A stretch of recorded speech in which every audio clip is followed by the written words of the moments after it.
બનાસકાંઠા જિલ્લાના ડીસા ખાતે આજે વહેલી સવારથી ધુમ્મસ જેવી પરિસ્થિતિ વચ્ચે ગંભીર અકસ્માત સર્જાયો છે। ડીસા બનાસ નદીના પુલ પર એસટી બસ, દૂધના ટેન્કર અને ઇકો કાર વચ્ચે ટ્રિપલ અકસ્માત સર્જાતા વિસ્તારમાં અફરાતફરીનો માહોલ જોવા મળ્યો હતો।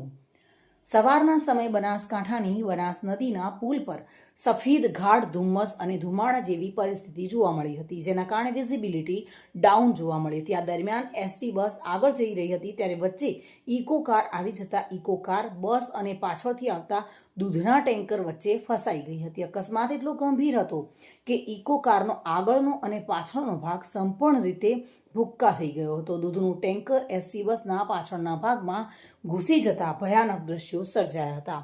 જોકે અકસ્માતને પગલે ડીસા બનાસ નદીના પુલ પર ભારે ટ્રાફિક જામના દ્રશ્યો સર્જાયા હતા, જેના કારણે વાહન ચાલકોને ભારે હાલાકી વેઠવી પડી હતી। જોકે સદનસીબે અકસ્માતમાં અત્યાર સુધી કોઈ જાનહાનિના સમાચાર સામે આવ્યા નથી। તાલુકા પોલીસને જાણ થતાની સાથે જ પોલીસ કાફલો તાત્કાલિક ઘટના સ્થળે પહોંચ્યો હતો। પોલીસ દ્વારા ટ્રાફિક નિયંત્રણમાં લઈને રસ્તો ખુલ્લો કરવામાં આવતા વાહન ચાલકોને રાહત મળી હતી।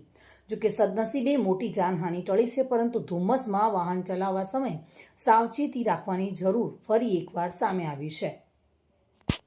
ચિરાગ શ્રીમાળી સાથે bureau report, today Gujarati news.